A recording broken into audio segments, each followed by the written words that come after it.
Holidays-nale, adu namma GT Holidays da. GT Holidays, South India's #1 travel brand. You know you are special when you're with GT Holidays. திரும்ப சசிரேகா அதிமுக இது தொடர்பாக பேசும்போது திமுகவும் அதன் கூட்டணி கட்சிகளுமே இவ்வாறான குரல்களை எடுத்து வருகிறது. ஆனால் அதிமுக வந்து வேற வித மைண்ட் செட்டுக்குள்ளே வந்துருச்சு.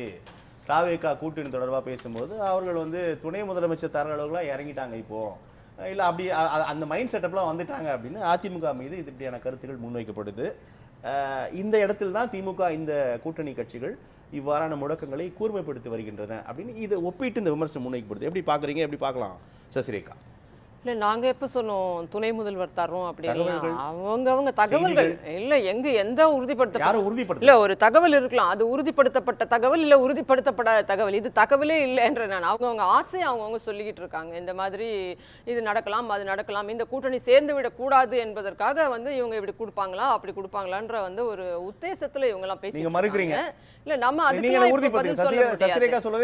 இல்லைங்க, இன்னும் 5 மாசம் இருக்குதுங்க.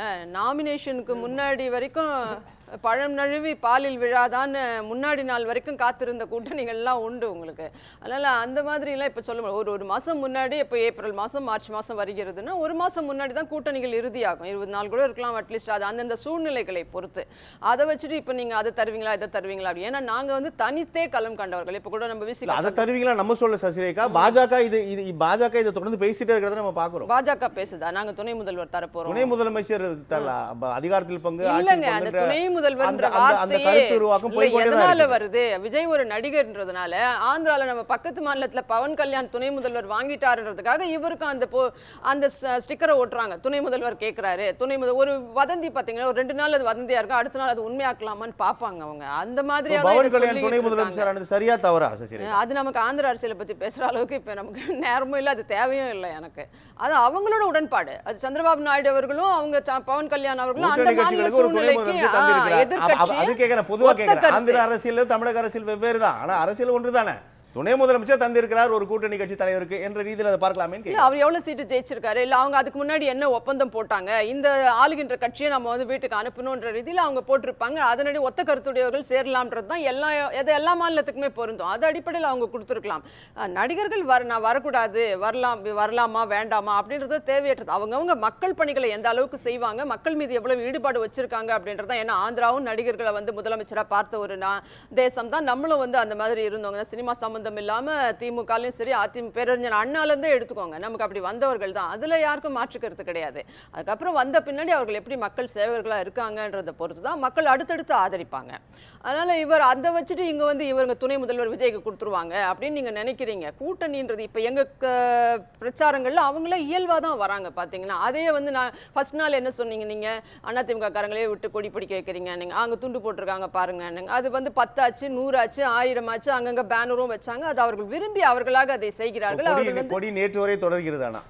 நேற்றில் இன்னைக்கு நம்ம பார்த்தோம்னா இன்னைக்கும் கூட தொடர்ந்து இருக்கலாம் நம்ம லைவ் போல இன்னும். ஆனால் பார்த்தீங்கன்னா அதனால அதுக்கும் இதுக்கும் வந்து நமக்கு சம்மந்தப்படுத்திக் கொள்ள முடியாது. அது அந்த நேரத்தில் முடிவெடுக்க வேண்டியது அந்தந்த தலைவர்கள் உட்கார்ந்து பேசுவாங்க. அது நிறைய ஃபேக்டர்ஸ் இருக்குது கூட்டணி டிசைட் பண்ணுறதுன்றதுல. ஆனால் எனக்கு தெரிஞ்ச வரைக்கும் ஒன்று என்ன தெரியுமா, கூட்டணின்றது வந்து பேரறிஞர் அண்ணா சொன்ன மாதிரி மேகங்கள் கூடி மழை பொழிவதாக இருக்க வேண்டும், காகங்கள் கூடி கரைவது போல இன்றைக்கு இருக்கின்ற திமுக கூட்டணியை போல அவர்கள் எது செய்தாலும் சரிதான், நீ சொன்னா சரியா தான் பார்க்கும், எல்லாம் மேலே இருக்கிறவங்க பார்த்துப்பான்ற மாதிரி ஸ்டாலின் வெள்ளக்காக்கா பறக்குதுன்னு சொன்னார்னா ஆமா பறக்குதுன்னு சொல்ற ஜால்ரா போடுற மாதிரியான கூட்டணிகள். அது அண்ணன் இதயத்துல்லா கூட சொன்னாங்க, மக்களுக்கு நல்லது செய்ய வேண்டியதாக இருக்க வேண்டும், மத்தியில வந்து நாங்க வந்து நல்லது செய்கின்றோம், அதை எங்க கூட ஸ்டாலின் சேர்ந்திருக்காரு, செய்யணும்னு நாங்க நினைக்கிறோம். ஆனா அவருடைய பேச்சு அப்படியா இருந்தது, இவங்க 2 பேர் பேச்சும் அப்படியா இருக்குது. என்ன களம், எவ்வளவு அண்ணன் திருமாவளவன் எப்போ வந்தாரு, அவருக்கு ஆதங்கம் இருக்கிறது, அதை வச்சுனாவே பேசினார். ஏன் உங்களுக்கு துணை முதல்வர் ஆகிற தகுதி இல்லையா?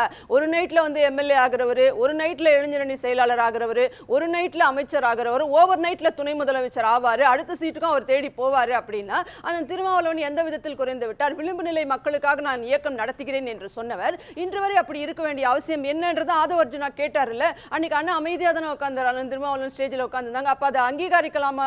அங்கீகாரம் இல்லாம மனசுல இல்லாமலா இருந்திருப்பார்கள். இப்ப காங்கிரஸ் கூட எடுத்துக்கோங்க, விஜயோட ராகுல் காந்தி பேசினார் சொல்லப்படுது, திமுக என்ன கண்டிச்சிட்டாங்க? அவங்க இல்ல ஒண்ணும் நடக்கலையே. கண்டிக்கணும், அவர்தான் courtesy கால்னு சொல்லிட்டாரு. இதற்கே நீங்கள் அரசியல் சாயம் பூசுகிறீர்கள், ஒரு courtesy, ஒரு பாதிப்பு, ஒரு விபத்து, அதற்காக நலம் விசாரிக்கிறேன் அப்படின்னு எடுத்துக்கூடாதுன்னு கேட்கிறேன். இல்ல யார் சொன்னது அப்படின்னு? யாரும் சொல்லலையே, யாரும் என்டாஸ் பண்ணலையே அவர் பண்ணதை. இவர்கள் வந்து நாங்கள் இவர்களுக்கே தனித்து ஆட்சி அமைக்கக்கூடிய வல்லமை இருக்கிறது திமுகவுக்கு. இவர்கள் 520 வாக்குறுதிகள் கொடுத்தாங்கல்ல, ஒண்ணு கூட உருப்படியா செயல்படுத்தல. இவங்க மேல நம்பிக்கை இருந்ததுன்னா அவங்க கூட்டணியே இல்லாம எங்களுடைய செயல்பாடுகள் மூலம் நாங்க வெற்றி பெறுவோம். ஒரு வார்த்தை 4.5 வருஷம் முதலமைச்சர் டெய்லி ஒரு நிகழ்ச்சியில கலந்துட்டு பேசிட்டு இருக்காரு. எல்லாமே உருப்படாத நிகழ்ச்சிகள் தான், மக்களுக்கு பயனில்லாத நிகழ்ச்சிகள் தான். உங்களுடைய செயல்பாடுகள் ஒண்ணும் இல்லைன்றதால நடிகர்களை வச்சு ப்ரமோட் பண்ணிட்டு இருக்கீங்க. கல்வியில் சிறந்த தமிழ்நாடுனா நாங்க இருக்கும்போது 52% நாங்க அச்சீவ் பண்ணிட்டோங்க. இன்னைக்கு நீங்க எத்தனை கல்லூரி திறந்திருக்கீங்க? நீங்க அங்க ஒரு நடிகர்களை வச்சு தான் நீங்க ப்ரமோட் பண்ணி காலை உணவு திட்டம்ன்றீங்க. காலை உணவு திட்டம் பிப்ரவரி 21 2000 நாங்க 2021 பிப்ரவரியில ஸ்டார்ட் பண்ணியாச்சுங்க. அதுக்கப்புறம் தேர்தல் வந்த பின்னாடி அது புதிய கல்விக் கொள்கையிலே இருக்கு. இதுதானே நீங்க ஆதரிக்கிறீங்க. என்னத்தை புதுசா கொண்டு வந்துட்டீங்க? நீங்க 8 அக்ரிகல்ச்சரல் காலேஜஸ் கொண்டு வந்திருக்கோம், நாங்க 11 மருத்துவ கல்லூரிகள் கொண்டு வந்திருக்கோம், நாங்க 6 பாலிடெக்னிக் கல்லூரிகள் கொண்டு வந்திருக்கோம், அரசு சார்பு 6 இன்ஜினியரிங் கல்லூரிஸ் கொண்டு வந்தாங்க, கல்லூரி கொண்டு வந்தோம், 4 சட்ட கல்லூரிகள் கொண்டு வந்தோம், 6 animal husbandry BVSc veterinary science colleges plus university கொண்டு வந்தோம். அப்புறம் நீங்க என்ன கொண்டு வந்தீங்க? கல்வியில் சிறந்த தமிழ். அதனால தான் செயல்பாடுகள் எதுவும் இல்லாததால் தான் எதையோ ஒரு நிகழ்ச்சி அதை வந்து ஒரு பொது நிகழ்ச்சி மாதிரி ஒரு விளம்பர நிகழ்ச்சி மாதிரி வச்சு ப்ரமோட் பண்ணிக்கிட்டு இருக்கீங்கன்னு சொல்றேன். இப்போ நம்ம இதுக்குள்ள வந்துருவோம், கூட்டணிக்குள்ள. அப்படி இருக்கும்போது அவங்களுக்கு கூட்டணி மேல அவங்க வந்து செயல்பாடுகள்ல நம்பிக்கை இருந்தா டெய்லி அவர் நீங்களே சொன்னீங்க கூட்டணி பத்தி எங்க பார்த்தாலும் முதலமைச்சர் சொல்றாரு, அதனால தான் சொல்றாரு. அது என்டாஸ் பண்ற மாதிரி அவர்கள் கருத்துக்கள் இருக்கிறது. அண்ணன் திருமாவளவன் ஒரு நிமிஷம் அண்ணன், ஆமா அவர்களுக்கு இருக்கிறது. நமக்கு தமிழக அரசியல் களத்துல இது ரொம்ப புதுசா இருக்கு, அதெல்லாம் மக்கள் ஏற்றுக்கொள்ள மாட்டார்கள் அப்படின்ற ஒரு வாதம் முன்வைக்கப்படுது. திமுக அந்த கூட்டணி கட்சிகள் தொடர்ந்து பேசுறாங்க. அந்த பிரதிநிதிகள் இப்போ அவங்களுடைய கருத்துக்களை பகிர்ந்து கொண்டது பார்த்தா அதிமுக எப்படி பாக்குதுன்னு கேட்கிறேன். நீங்க ஊடகமா வந்த ஒரு செய்தி சொல்லும் போது அது யாரும் என்டாஸ் பண்ணலன்னு சொன்னீங்க, ரைட்டு. அதிமுக எப்படி பாக்குதுன்னு கேட்கிறேன். ஆனா அதிமுக கூட இது கூட்டணி ஆட்சி அதிகார பங்கு அதெல்லாம் சாத்தியம் இல்லைன்ற குரல்கள் தானே ஒலிக்குது. நிச்சயமா இந்த கூட்டணி வந்து உடையம்னு தான் நான் எதிர்பார்ப்பேன். இன்னொன்னு, இந்த கூட்டணி இருந்தாலும் இல்லாவிட்டாலும் தோற்க போவது உறுதி. திமுக கூட்டணி இந்த தேர்தலில் தோற்க போவது உறுதி. மக்கள் அந்த அளவு வெறுப்போடு இருக்கிறார்கள். அதனால நீங்க அதுல இருந்தாலும் சரி இல்லைனாலும் சரி அது வந்து அதை பத்தி பேசுறதுக்கே ஒன்றும் கிடையாது இதுலன்றதை தாண்டி. இப்போ ஆனந்த் திருமாவளவன் எடுத்துக்கோங்களேன், வேங்கை வயலுக்கு என்ன சொன்னாரு? சிபிஐ என்கொயரி கேட்டார், அதுக்கப்புறம் விட்டுட்டு இப்போ என்ன சொல்றாரு? சிபிஐ என்கொயரி தேவையில்லை, மாநில அரசு சார்ந்த ஏஜென்சிஸ் மேல மதிப்பு குறைஞ்சிருமோ அப்படின்னு சொல்றாரு. அன்னைக்கு கேட்டாரா இல்லையா இவரே?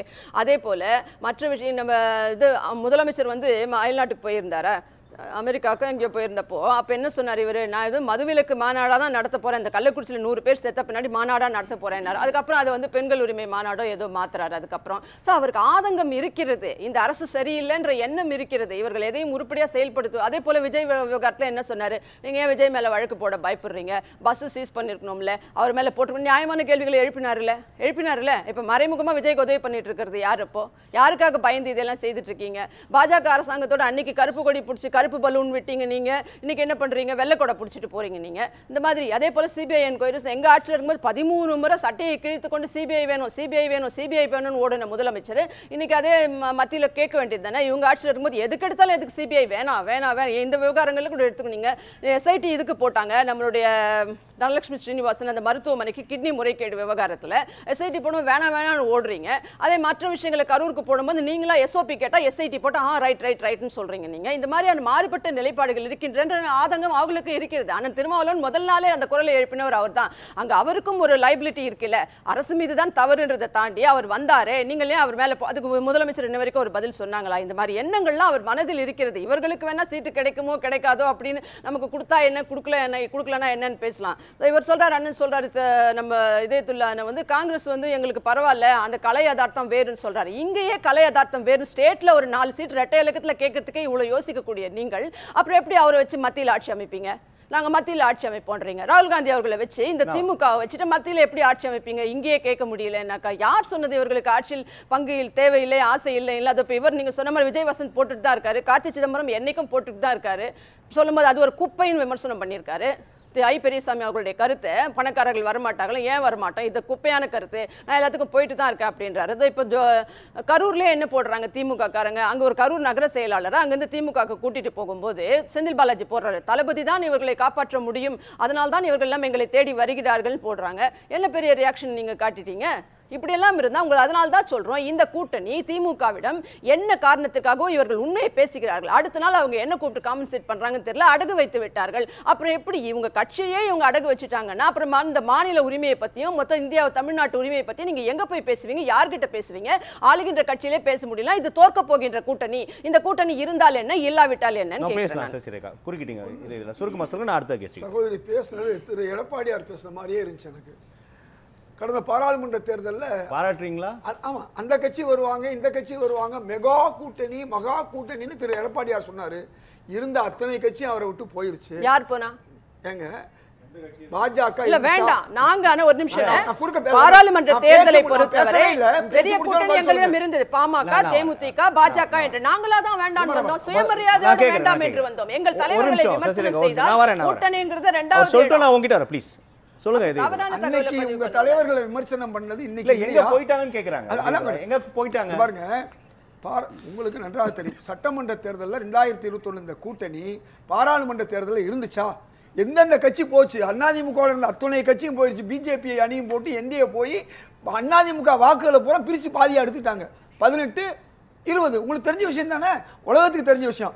இப்ப அம்மையார் இப்ப இவ்வளவு நேரம் பேசினாங்களே, நாங்க அதை செஞ்சோம் இதை செஞ்சோம், அந்த காலேஜ் இந்த காலேஜ் 18, 23 தனித்து போட்டியில பெற்ற வாக்குகள். அதைத்தான் நான் சொல்ல வர்றேன். போனாங்களா இல்லையா? மெகா கூட்டணி வந்து சரி, இன்னைக்கு மெகா கூட்டணிங்கிறாங்க.